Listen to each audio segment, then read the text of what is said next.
commença chez ce fameux garçon, Rémos, ou Rémi, comme vous le voulez, un jour où il était seul avec sa mère après le divorce de ses parents.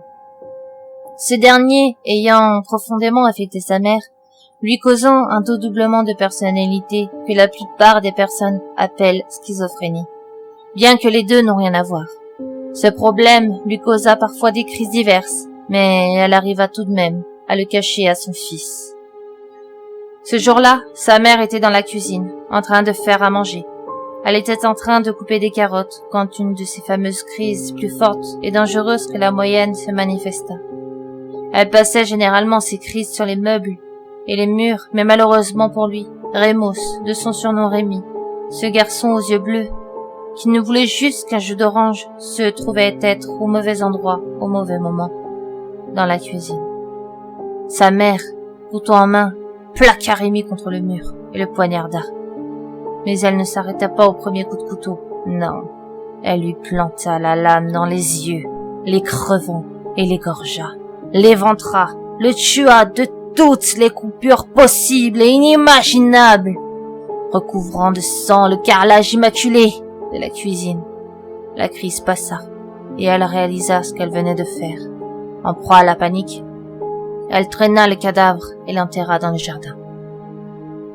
Après son acte, elle commença à se prostituer, à coucher à droite et à gauche, buvait et fumait, en criant haut et fort à qui veut l'entendre. « Je n'ai pas d'enfant ! Arrêtez de dire que j'ai un fils !» Elle n'était plus elle-même, se mutilant les bras pour se prouver qu'elle était bien en vie. Elle n'avait plus de vie sociale, plus personne ne lui parlait, même sa copine lui avait tourné le dos. Mais une enquête s'ouvrit pour découvrir ce qui était arrivé à Rémi, malgré qu'elle clamait haut et fort qu'elle n'avait pas de fils. Son voisin, lui, savait bien qu'elle avait un garçon, car ce dernier jouait avec son fils. Mais le corps ne fut jamais découvert. C'est peu dire. Alors, elle se laissa couler. Plus les jours passaient, et plus elle dépérissait, rongée par la culpabilité. Elle avait régulièrement des hallucinations auditives et visuelles, où elle revoyait son geste encore et encore, comme un vieux film d'horreur dont elle faisait partie. Dans la cuisine, où elle était tombée au sol, en pleurs suite à une de ses hallucinations, elle crut entendre le grincement de la porte du jardin. Elle fit taire ses gémissements et resta immobile, guettant un autre son. À force d'entendre des sons imaginaires, elle ne savait plus différencier le réel de l'imaginaire.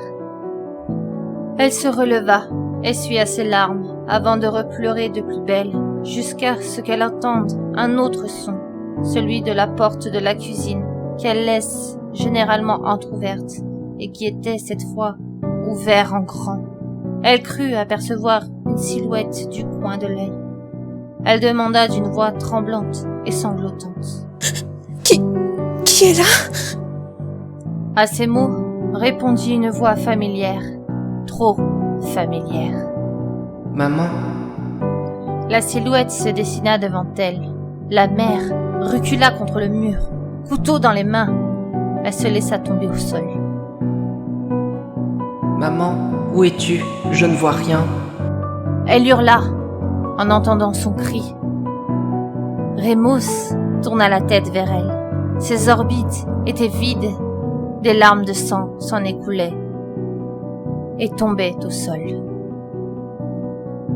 Maman, je ne vois rien. Donne-moi tes yeux. Elle eut le courage de lui adresser quelques mots faibles. Rémi, ce n'est pas possible, je t'ai tué. Oui, maman. Et tu m'as fait du mal, beaucoup de mal. Trop pour que tu puisses l'imaginer. Je suis désolée, Rémi. Pardonne-moi, je ne savais pas. Tu ne savais pas quoi? À quel point tu m'as fait du mal? Je peux te le montrer. Comme ça, tu le sauras. Rémos s'approcha d'elle, en saisissant au passage l'un des couteaux posés sur le plan de travail. Il la tua de la même manière qu'elle l'avait fait pour lui, à la seule différence qui lui arracha les yeux avant le premier coup de couteau. On dit que malgré son meurtre, sa soif de vengeance ne s'est pas tarie. D'aucuns prétendent avoir vu un garçon sans yeux errer dans les rues à la tombée de la nuit, à la recherche d'une victime frêle, principalement des enfants, des jeunes filles et des personnes âgées. Faites attention. Si vous voyez ou si vous sortez dehors la nuit, on ne sait sur qui vous pourriez bien tomber.